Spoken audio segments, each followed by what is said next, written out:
society today, we are being attacked constantly with inauthentic conversations. Fakeness, trying to look cool, trying to be somebody we're not. That is why the Damn Dude podcast is here to have the authentic conversations that need to be had in a way that will make you think and say, Damn Dude.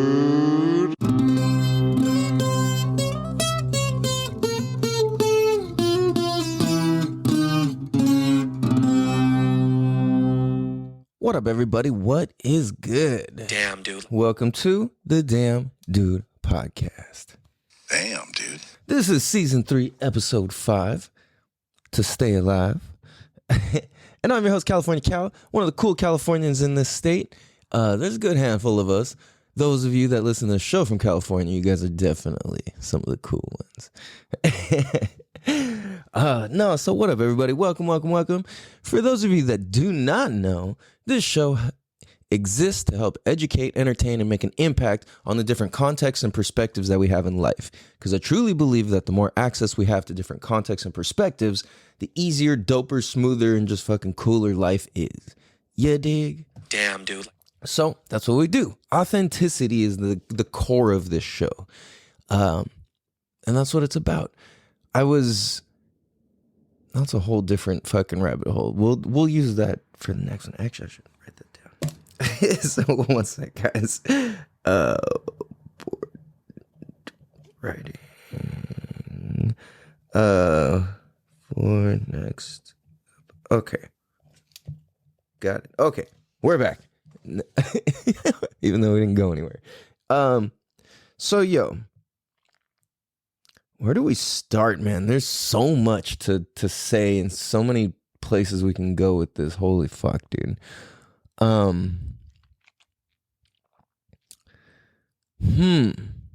do I even go about this, dude? Okay,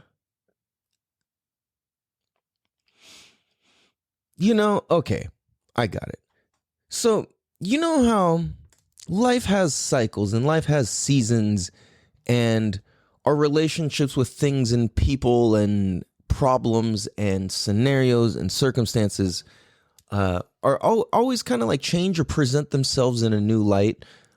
Even if it's seemingly the same problem, oftentimes it's something completely, or it's a new occurrence, right? So I'm thinking about it and I'm like, well, I definitely understand that when we take on new standards in life, excuse me, or, we claim that we want something better, or we claim something out of the piece of pie of the universe. We claim a space of it. I'm creating this. This is what I'm going to do. You're going to be met with resistance. You're going to be met with a lot of encouragement and a lot of positivity.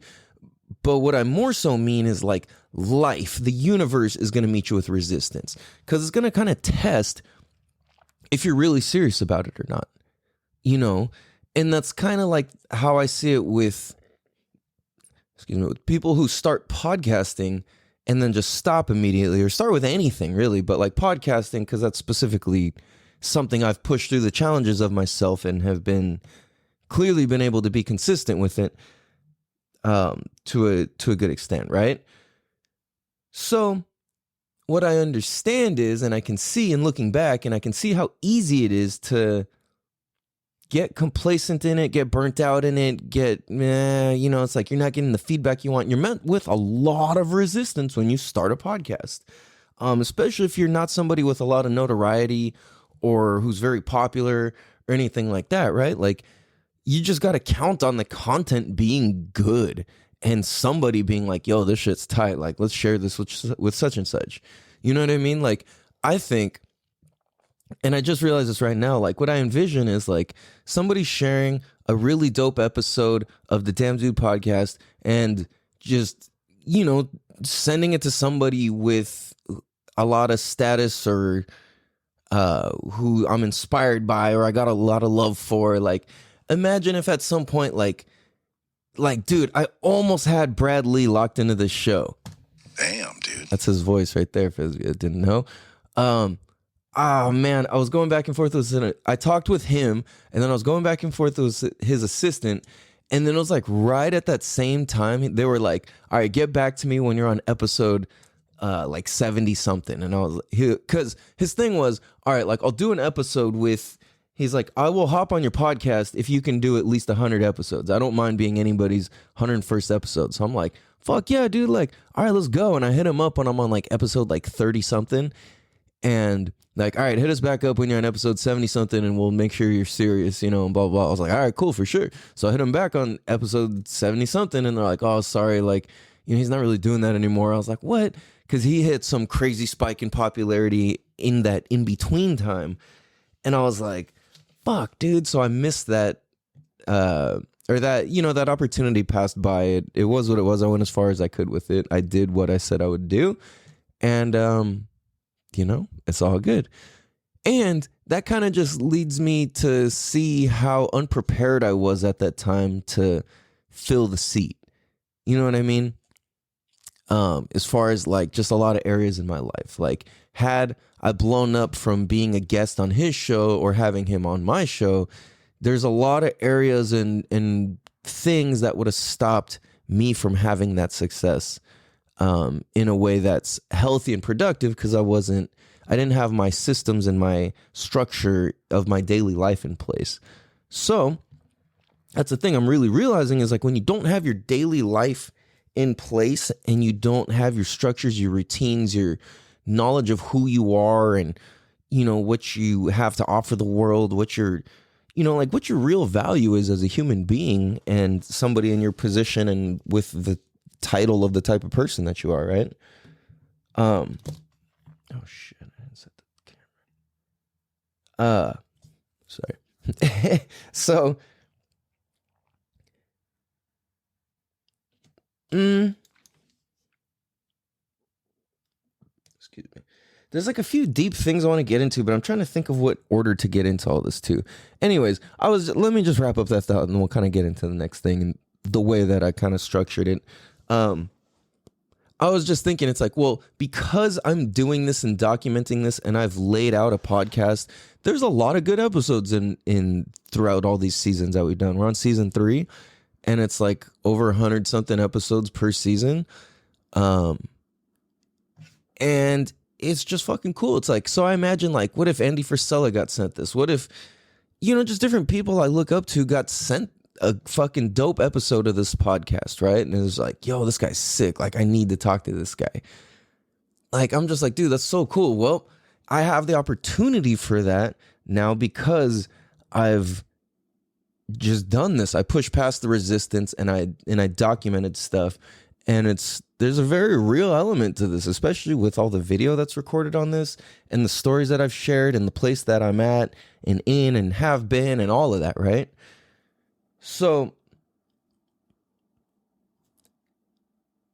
that like, I'm like realizing there's just something so powerful about coming with authenticity to life, right? If that's the approach is like, all right, I'm just going to be authentic about everything. And that means like getting in touch with and understanding my feelings, my emotions, my thoughts, my stubbornness, my anger, my sadness, my pain, my whatever, right? Insecurities, my darkness, my light, my brightness, why I want to help people, why I want to be of contribution, why all the things that I do.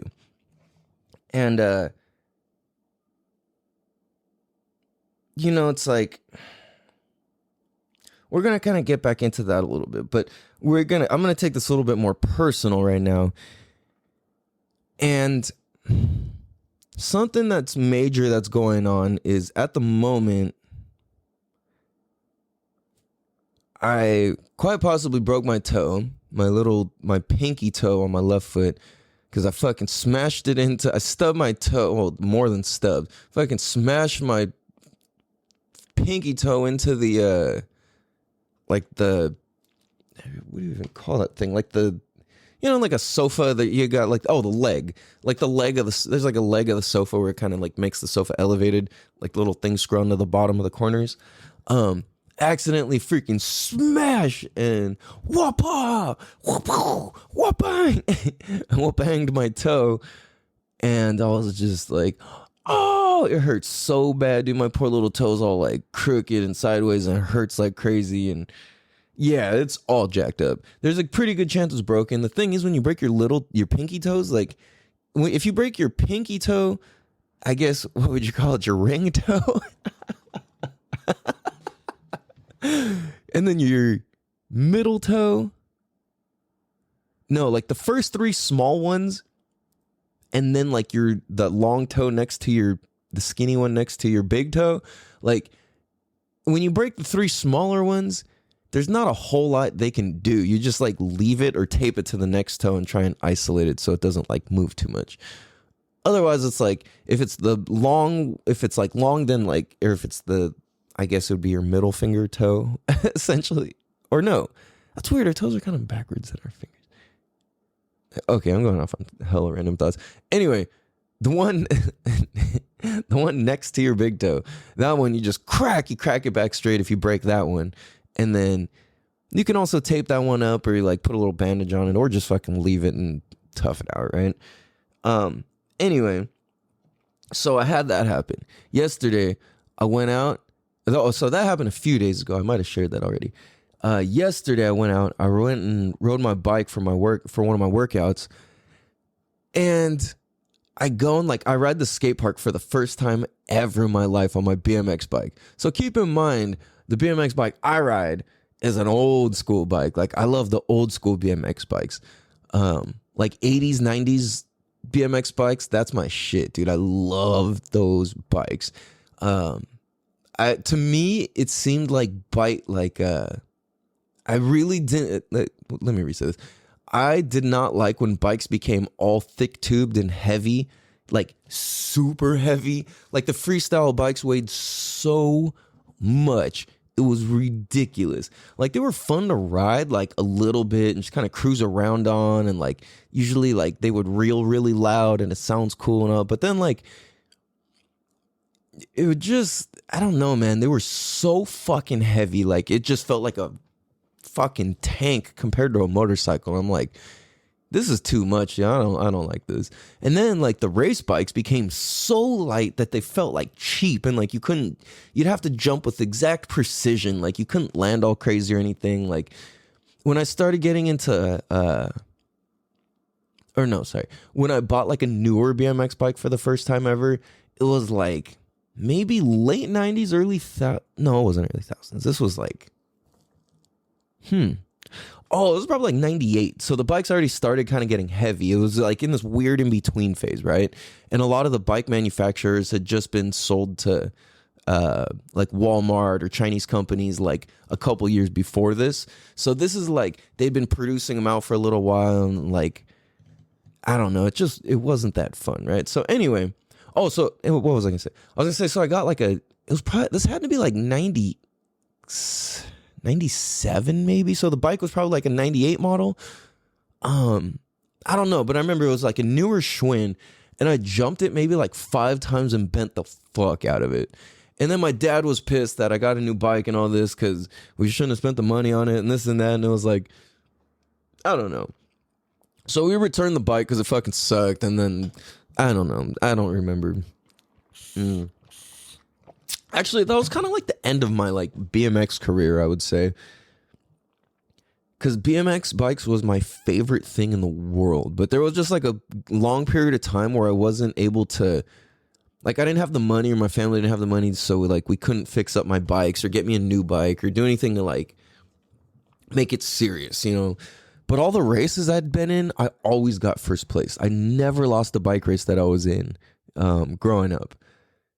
Like that was just, it was my shit, dude. I loved it so much. But anyway, I went to the skate park yesterday for the first time ever on my own BMX bike. And I ride a 1985 GT Performer. And for those of you that know what it is, you know it's an old school bike. You know it's a sick as fuck bike. That's one of the sickest years of it too. And I went and I was fucking like, and the way that I built it, I had like fully restored it, but the way that I had built it was uh with like kind of newer school parts too. So like like bikes from the 80s are considered mids, like between 80s and mid and early 90s is considered mid school. So like I would say these are my favorite era of bikes. So what I did was I love the 80s ones too actually, but like there's a lot of weird things about the 80s bikes that I also don't like the bent handlebars, the weird shaped handlebars, like just like little things like that. Some of the way that, like the goosenecks were and all of this, the stem, all of that stuff is kind of like weird. So, but I love the frames from that era. So I got that frame, and it happened to be my dad's old bike, which he got when he was like a early teenager. No, 85. He was an early teenager. No. Well, because I was born in 85. My dad was a teenager. So yeah, he had to have bought that year before I was even like a thing. Yeah, interesting. Anyway, so so that's what I read. So I mixed it with like later mid-school parts. Or I put a bunch of mid-school parts on an old-school bike, basically. And for a lot of people, it's like, oh, why would you do that? But then at the same time, it's like, yo, if you're going to ride your bike, then build it how you want it to feel, right? Like there's parts on it that aren't supposed to be on it, basically. And I don't care because I built it like that on purpose. Anyways, we're going to get into some deep shit here. Keep holding on. I'm like, I'm so nervous also. Anyway, and it's really not funny. I'm kind of like keeping a light attitude because I've been in a funk the last like 2 days. So I'm riding my bike in the skate park, and it's my first time ever riding my own bike in a skate park. Because growing up, they didn't have skate parks while I was riding bikes. Really, it was very rare. And if they did, you couldn't ride your bike at the skate park. So I'm at the power skate park. I'm fucking mobbing. I'm like, whoa, this is so much fun, dude. I'm like getting the feel of it. I'm just like, damn, this is freaking cool, you know? And I'm going, and like I go up and I jump like one of the humps, and like I guess the way I twisted it just like popped something out of my back, kind of like where my back meets my hip. And I thought my sciatic nerve popped out again, but it wasn't. It was like something else. And if I do these weird stretches with my leg and my back, I can kind of like give it a little freedom. So I've just been stretching and stretching and stretching and, you know, doing whatever I can to like get some movement back in it. And yeah, so I got my toe all fucked up. I got my back all jacked up. So it feels a lot better today than it did yesterday. Yesterday I couldn't even get up or sit down. So the other thing that's crazy is, so if you guys, I haven't really updated the podcast listeners lately, but like I haven't been able to see my oldest son just because of all that drama that happened that I've explained in the earlier episodes. Like that drama is still active. Like his mom's still upset about the shit that went down. And it's like, we're all looking at it like, this is not a big deal. Like, why are you holding on to this? Like, this isn't fair. So anyways, not to like get too personal or put too much shit out there on, you know, shit that's not directly, you know, I'm not trying to make anybody look better, this or that. But anyways, it got to a point where him and his mom got into it. And I guess Nate was just like, man, I need space. I need to get out of here or something, right? So he dipped out, and I guess he took off and ended up going to Mexico, because it's like, if he comes see me, then he gets in trouble. And it's like, fuck, you know, and that has to do with what we don't agree about. And that's like kind of the big issue, I guess. And there's a million things I could say about that and all that, but it's not even relevant.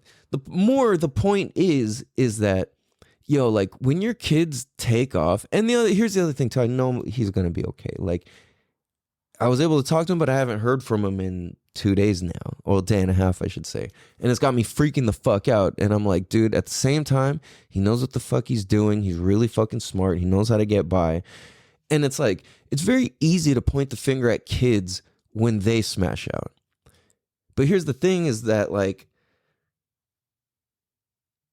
in reality, most of the time when kids have that, it's a combination of both party are at fault, right?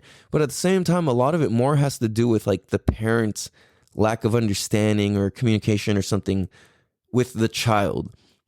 And it's like most teenagers only argue with their parents because the parents aren't accepting or understanding of what the kid's trying to say or what they're going through or what's a major stressor to them. But the thing is, like, when you understand the teenage brain and the teenage mind and you remember what it was like and you remember how you felt at that age, then that's a very powerful tool. And that's the thing is like, okay, well, if I can remember what it was like, then I can tap into your world and there's no reason for us to disagree, right? So that's the thing where it's like with him and I, he really doesn't have the sense that he's going to get in trouble with me. Like he really, really doesn't. Like he'll tell me like whatever the fuck. It really can be anything. And it could be about like fighting or fucking sex or hormones or emotions or fucking fights or ideologies or literally anything. And we just have these crazy open discussions and we're like, wow, like this is amazing, you know? So that's the thing is like, he's not afraid to tell me anything. And I can see where there's opportunity for me to want to correct as somebody who's an authoritative figure. And it's like, okay, like I want to correct this. I want to fix this. I want to save you from this and that. But it's like, no, like I'm going to tell you my story about how I related to that same feeling and that same happenstance or whatever situation in my version when I was your age. This is how it occurred to me. Like, what do you think about that after I explain it? He's like, oh, I can see how that applies, how like I'm doing this because of that and da-da-da. And it's like, dude, yeah, exactly, right? Like, isn't that cool? So that's kind of like the way our conversations go. And for those of you guys who listen to early episodes or listen to episodes with him on them, you see how like the way shit is dissected between us, and it's like, it's really fucking deep and really fucking cool, you know? So that's one thing I'm like, all right, like, and I can see for myself too, this is what makes me understand. It's like, nah, like when a kid feels fed up and they need to they have the urge to just run the fuck away, get the fuck out of there at any cost. It's like they don't care and will take any fucking chance or whatever and be like, fuck this, fuck you. Like, you know what I'm saying? I'm out. And it's like, what would give a person a reason to feel like that? Well, not listening to what the actual problem is would cause somebody to feel like that. And I'm saying this from personal experience, which I remember with my dad a long time ago when I was actually 17 as well. I don't even remember, we had a disagreement about something. I really have no idea what it was. But it was just like, looking back, I was feeling like, you're not hearing what the fuck I'm talking about. You're trying to control me in the situation, and that's not what I'm trying to say or mean or do. Nobody understands me. Nobody's hearing me. And if I do express what's real, then I get in trouble for it. So there's no outlet for me to fucking do or say anything. And there's no way that I can handle or interpret the situation by staying in this place, because my thoughts aren't able to like move forward and progress if I'm getting in trouble for shit that I've already done and I can't do anything about. Damn, dude. Right? So it's like, okay, well, rather than like focus on, well, you did this and blah, blah, it's like, no, it's not about the thing. It's about, okay, how are we handling this? It's never about the thing. You know what I mean? It's like, it is in certain circumstances and for certain moments, but not ultimately. Like when we can zoom out on that, it's like, dude, you know what I'm saying? Like now we can understand it and see things for as they are rather than see things for how we feel. Damn, dude. So I think about it and I'm like, damn, anytime a kid wants to peace out, it's a lot of times has to do with a parent's listening. And like I said, like, this isn't me pointing fingers or talking shit or anything. This is like completely relatable. I know I felt like that. And most of us as teenagers wanted to or tried to run away to some capacity. And if not, you probably had a fucking really dope upbringing. And even if you had a really dope upbringing, you probably still were tempted to at some point. And if not, then congrats. Like, that's awesome. You don't learn from this. Like, that's it's just like a lesson in our listening, you know? Excuse me. Because how we listen and how we interpret is everything. And that's what makes us either cool or sucky people, is the way that we listen. Right? So it's like, it's kind of trippy that our listening is probably more of who we are than the shit that we say. Because what we say is based off of how we listen. Damn, dude. Damn, dude.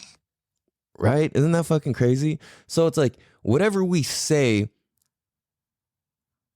is predicated. Is that the right word? I've never used the word predicated. Yeah, I'm hoping that's what the right way it works. What we say is based on what we hear and how we hear it, right? Because what we hear, there's different factors and levels to what we hear. So what we hear is how we hear it.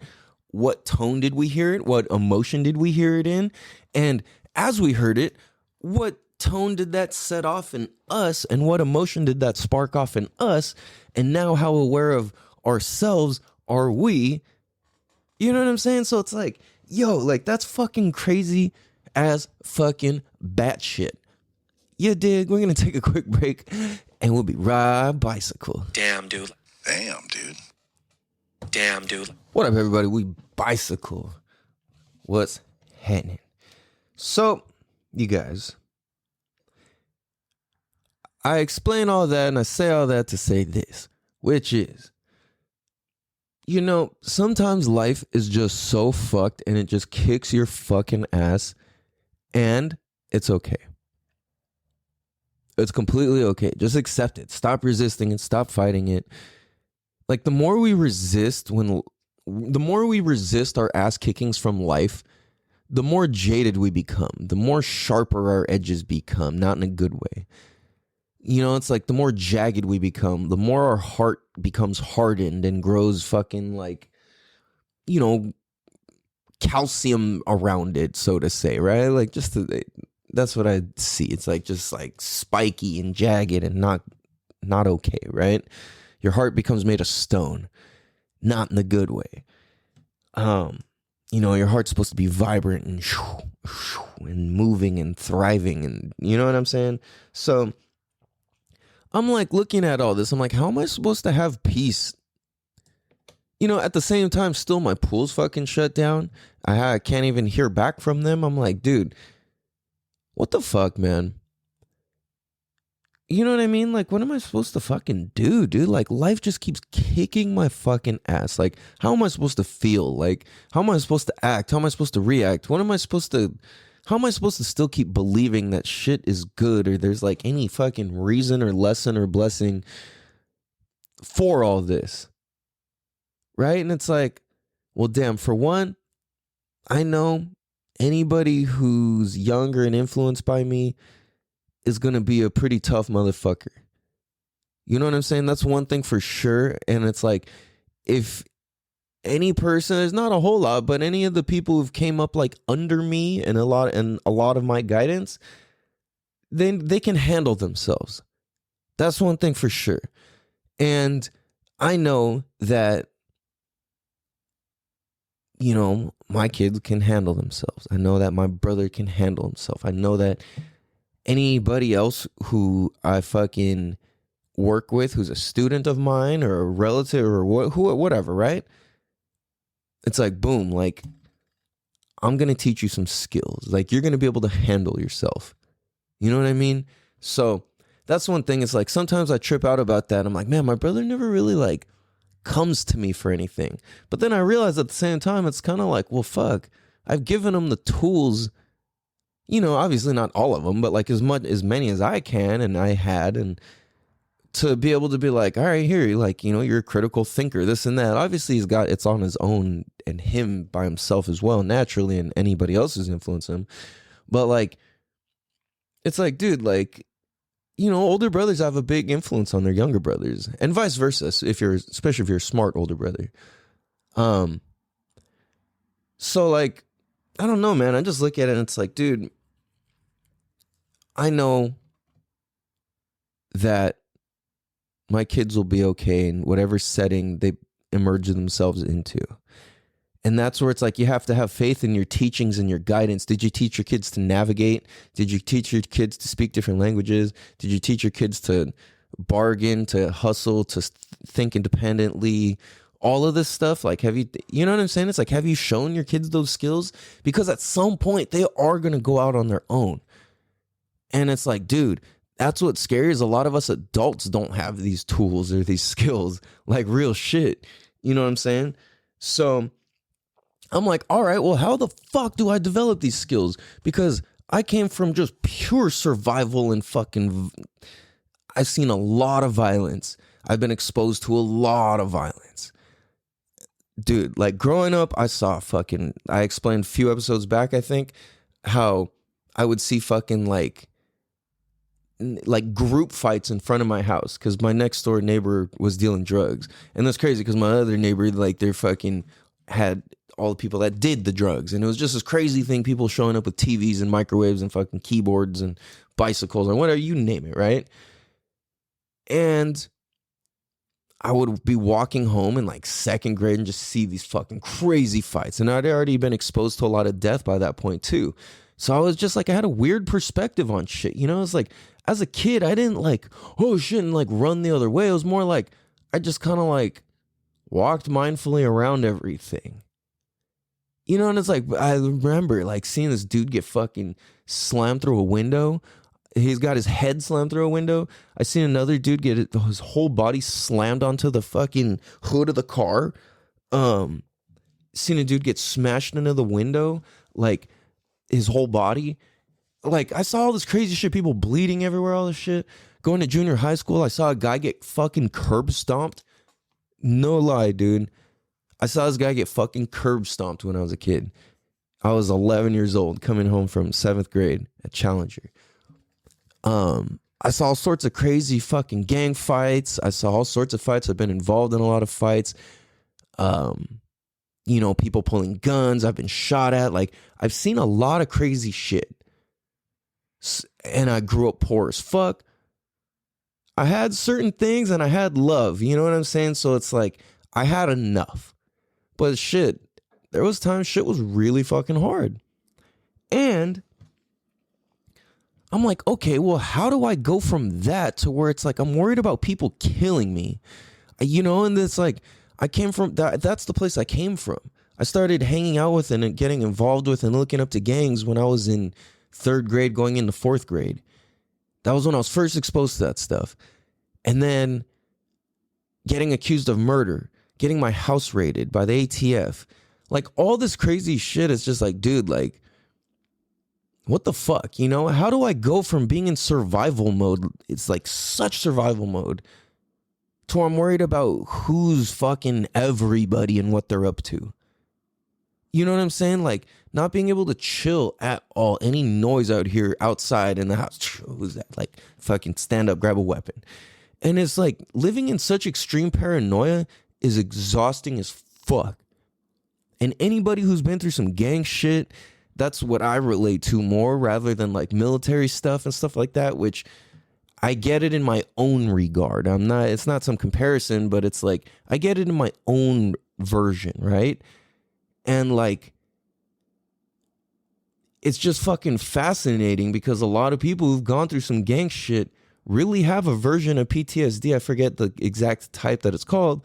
That's very real. And it's like, you're living on the edge and you see too much. You notice too much. You notice you can't not scan somebody's fucking shoelaces, the way their shoes are folded or not folded, if they're wearing a rag in their pocket, if they're sagging, what direction their belt is hanging, what color it is there a letter on it, what logo's on their shirt, what logo their hat is, what direction their hat is, what type of earrings they got, what type of fucking, you know what I'm saying? All these things. And there's, you know what I'm saying? Like the logo on the hat, it's not sports teams. It means something. And you're sitting there reading through like, all right, it's got an A on it.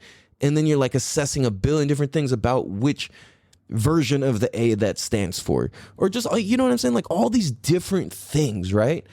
And you're just like, fuck, dude, this is crazy. It's like, and you can't not see these things. And it kind of makes you crazy as fuck to a major degree, because like you can't not notice these things. You see somebody walking a certain way. You notice the way somebody holds a knife, that you see somebody with the way somebody makes a fist. Like it's like doing martial arts or knowing, you know what I'm saying? It's like knowing martial arts. It's like, you can immediately see if somebody doesn't know how to throw a punch.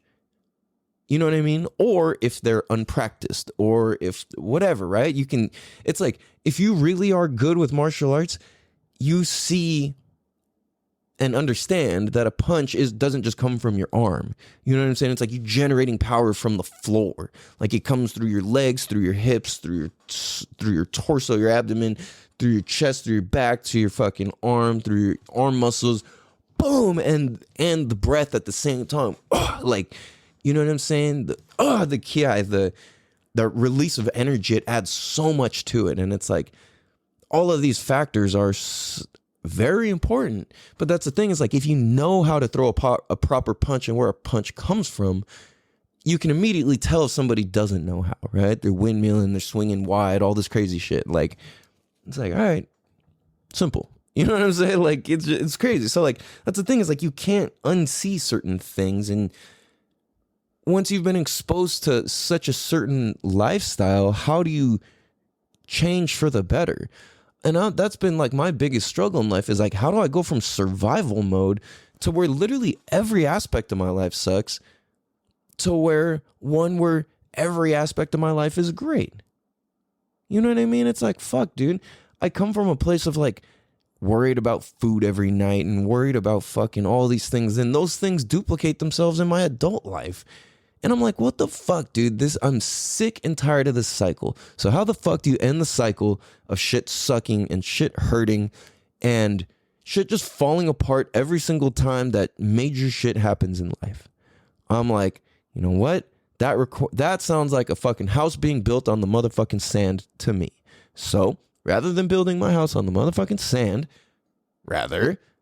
I shall now build a fucking proper structure and foundation for myself, and then build my motherfucking house. You know what I'm saying? Damn, dude. Yes, that's simple. But here's the thing, is like, when you're going from having no clue you should do this to trying to go to complete application of it, how the fuck, like, what are you supposed to do? It's almost like you don't even have a fair chance. Because what about people who grew up with a good structure and a good morning routine and good daily habits and healthy habits and good healthy eating habits and reading habits and learning habits? And what if that was the automatic understanding from the get? You know what I'm saying? Like, right from the jump, you knew that. And then you just got to learn extracurricular shit from there on out. And that's what feels so unfair at times, is that, like, I'm like, dude, like, I'm starting in such a deep fucking hole of mud that all I know is this fucking slimy, grimy life. And I'm trying to stop. I want to live on fucking solid land, solid floor with a solid base and a fucking roof I can stand on and a fucking bed I can jump on and whatever the fuck I want. You know what I'm saying? Like, dude, like, I want a yard I can piss in. I want a fucking yard I could have a fire in. I want a yard I could fucking raise animals in. I want a yard I could fucking build shit, shoot shit, blow shit up, do whatever the fuck I want. I want a balcony and porch big enough to look over acres and acres of land and nature and beauty, and fucking hunt on my own land, and, you know what I mean? Collect my own water and all this shit. Like, I want to be able to do that sort of shit. How the fuck do I get to there? How do I get there when all I know is fucking mud and fucked up shit and poverty? Like, how else, what the fuck else can I do? You know what I mean? So when I look at this, I'm like, well, one thing is commit to a life of learning and mindfulness. Because once you, like I tell my son all the time, once you commit to a life, once you commit to an understanding of mindfulness, you're in for life and there's no going back. You can try and numb yourself and dull yourself and dim yourself, but you're always going to know that you know your potential is much greater and your purpose is far greater. Damn, dude. So that's the thing, is like, how the fuck do we go from this to that? Excuse me.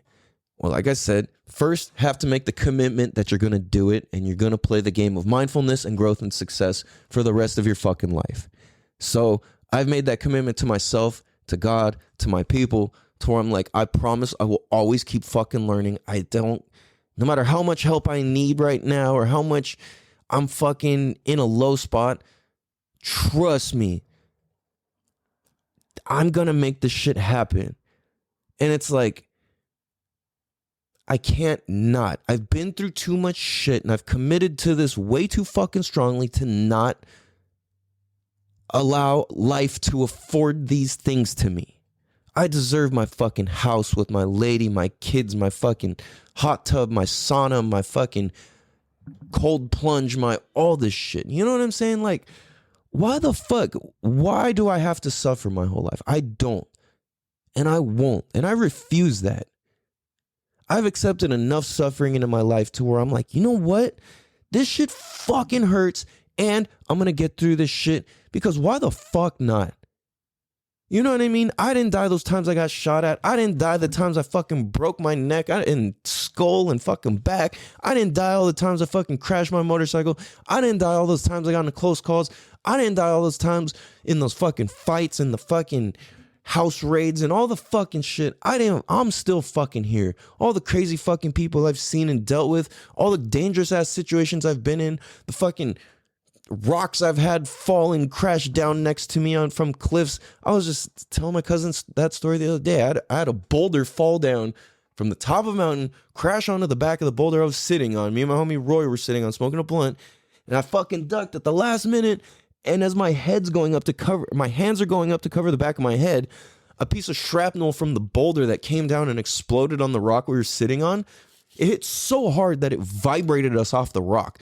And the shrapnel, it cut a piece of my pinky finger so fucking deep and went straight to the bone. It didn't even bleed for like 15 minutes. And then once it started bleeding, it was like nonstop for a good while. I like had to like hold it wrapped down tight. But it was gnarly. That could have killed me.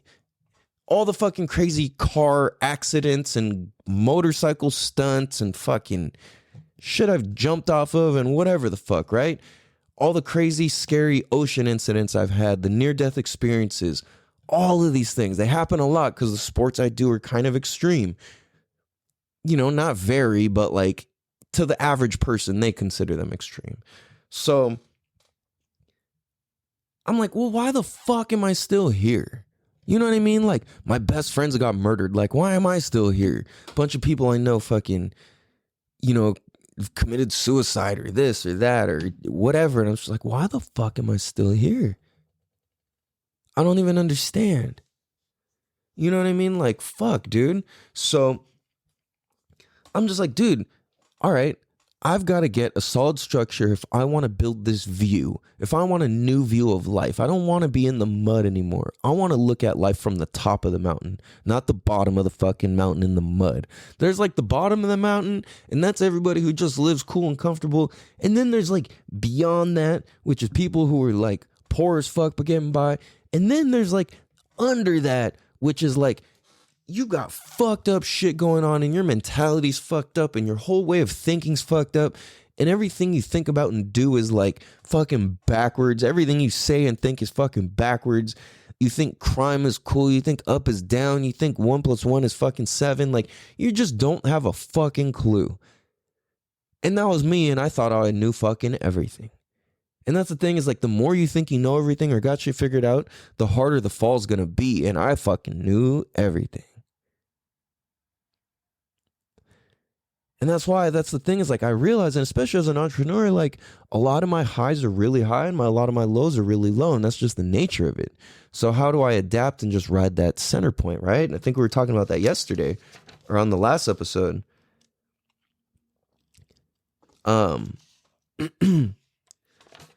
So I'm like, dude, with all that shit cracking off, there's like a certain numbness that hits. And it's like, all right, how do I still act feeling numb? It's like beyond sad or hurt or upset. You know, it's just numb. Like, I don't care. How do you still fucking get better? Because that's like a major tool in the world of survival is I don't fucking care. That's how you get through the shit, is by not fucking caring. You know what I'm saying? Like, I don't give a fuck. And that's kind of also the like how you get to success to a good degree as well, which is like you have to not give a fuck what people think or say, or you know what you think or say, and just fucking go with it. Know your truth, know your purpose and all that, and move forward, you know? So what I realize is, all right, I need to create daily routines, and that's going to be my structure to build this solid view and beach house on, right? Damn, dude. So I'm tired of fucking failing. I'm tired of fucking losing. And because of that, where I'm like declaring I deserve better. Life's pushing me. It's like, well, how serious are you about it? And I'm like, fuck, man, I'm pretty fucking serious. At the same time, I'm like walking around with everything falling out of my fucking backpack and pockets. And I'm like a trail of fucking papers flying in the wind right now. That's what I feel like. And at the same time, I'm losing continuously. I've lost every day the past couple days in a row. At the same time, why that's okay is because I've been documenting and tracking it. And I've been creating a daily list, and it's like, am I winning or losing? And I want this to become my standard, necessary, religiously practiced practice, which is doesn't matter where I'm at, what time it is, what I do or anything. My morning routine is my morning routine, and I will do it no matter what. And then my 5 tasks that I have to accomplish in the day. And if I can just systematize my life to where it's that every single fucking day, now I've got a fucking solid structure that I can actually look back on, and I can measure my wins and losses. Damn, dude. So here's the thing is, as I do my daily tasks, I'm like, okay, I'm going to complete my morning routine by 8 a.m. And I've failed that 100% of the time so far. 100%. 100% fail rate. And it's okay because I look back and I'm like, wow, fail. I'm really fucking tired of failing this. Like, there's gotta be, like, what? You know what I mean? So that's the thing is, like, I'm not just declaring this as, like, something I want to do. I'm declaring this as something I declare myself as. Damn, dude. You know what I mean? It's like, I'm applying this to my identity. I want to be this. I want to act this way. I want this to be the new standard. So that way, when my kids grow up, as they grow up, they observe, whoa, okay, this is the standard we live to now. This is how we do things and handle things and construct our daily life and practices. Right? So that's the thing is, like, I'm documenting this and tracking all this and having a measurable result by the end of it. And I think that's the important thing is, like, if you have a measurable result by the end of whatever the fuck you do, then it's a tool. It's a measurement. You know what I'm saying? It's like, you know exactly what you did or didn't do. And the documentation's right there. You can't go back. You know what I mean? You can scribble it out and whatever, but you still know what's under there. You know what I'm saying? Damn, dude. So I don't know. So that's how I see, like, shit falls apart and why kids want to peace out, why parents want to peace out, why adults want to dip out of their job is because it's like, it's an accumulation of small bullshit over time that just, bam, adds up. And that's the thing is, like, if we don't have our lives tracked out, then the accumulation of things add up easier because we don't have the scale to look at, oh, okay, I essentially metaphorically weighed this much at this point and I weighed this much at this point. And that weight is basically the weight of life in your consciousness, right? Like, I guess that's kind of what the metaphor is. And it's like all the parents' bullshit and insecurities pile on and stack onto the child, and the kid either accepts or resists and rejects those things. So it's like, however the fuck you are to your kid, they're either accepting or rejecting every single thing. And it's not really like nothing ever. It's always an acceptance or a rejection. I want to say rejectance. Is that a word? Rejectance? That sounds cool. So that's the thing, is like, I think documenting is the fucking answer. The more you can document, the doper shit is, because then you have perspective, you have context, and you can see. It's the same thing as when you hear yourself talk like a couple years ago versus you hear yourself talk now, and you're like, wow, like, what the fuck, you know? It's interesting. Which is funny, because I feel like, no, that's not true. I was going to say, 2 years ago, I probably had more confidence in my speaking, but it was more so I had more confidence in what I was doing and up to. As where now, I kind of have more confidence in my speaking, but not so much in what I'm up to, like, and on a daily basis. And I feel that way because I'm applying the structure, and that's kind of what's supposed to happen. You're supposed to get the rebound, the feedback, the reverberation of what we declare. You know what I'm saying? So it's like, if I declare something major out of life and my identity, life's going to reverberate back and test me. And essentially, I'm seeing this daily structure thing in my daily routine as the same thing as my podcast. Can I get past episode 7? Can I get past episode 32? You know what I mean? Those are like major landmarks. And that's the thing, is like the first major landmarks for if you're really going to last with a podcast is, I think it's episode 3, episode 5 or 7, and then into the 30s, or like 28 and then like 32 or something like that. And they say once you like can get past episode 32, there's a good chance you're probably going to keep going. So that's what I'm trying to do with this daily thing. And that's the thing, is when I first started, all my podcasts were not wins. And even still to this day, they're not. But most of them are at least decent if it's a sucky one, right? And I don't think any of them are really sucky. There's just parts that are better than others. So that's the thing, is like, I'm kind of okay failing every day, because then I can look back and be like, look how much of a fucking loser I was. I was a loser for, I don't know, fucking 37 days out of 365. It's like, wow, that's actually not that bad. Right? It's like, I don't know if that's good or bad. I'm just throwing numbers out there, right? And I think that's the power of it, though. And you can look back and see, wow, I really am a fucking loser. And if you have it documented, a year of you being a fucking loser and losing, you're going to want to do something about that. That speaks volumes to your subconscious and yourself, right? At the same time, if you look back and you got a book that's stacked full of win after win after win after win, and it's all fucking wins, you're like, wow, I'm fucking proud of myself. And then you got confidence, and then that's growth, and you evolve to the next level of success and happiness in life. And then you're going to be retested again. Real shit. Yo, I love you guys. I appreciate you guys. How ironic for the sun, right? Fucking hey, guys. Oh, I gotta pee. And please be sure to tell a friend to tell a friend to tell their best friends, cousins, uncles, pumpkin patch farmer about the Damn Dude podcast. Let's spread this around all the different countries and towns and of all the lands, you guys. Because at some point... Damn, dude. Damn, dude. At some point, we will be the elders.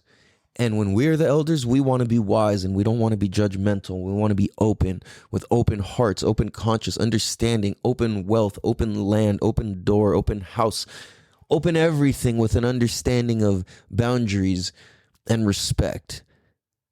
So you guys, being that we're going to be the elders, let's fucking do the best that we can to be the best that we can, so they can be the best that they can, so the rest of the people can see the best of the people who are the best of the best, so that way the toucan can comment about how his name is Sam, and Sam can comment about the green eggs and ham and tell you about I am, ham I am, Sam I am. You dig? So I love you guys. I appreciate you guys. Have a beautiful day. Please be sure to leave a 5-star written review on Apple Podcasts, especially if you got any gigglies or fucking, you got any giggly goos or cool insights or perspectives, please give us a 5-star written review, and leave any comments or questions. Follow us on Instagram, as well as if you want to donate to the show.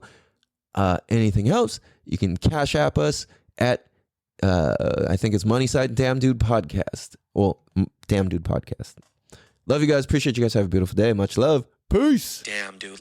Damn, dude.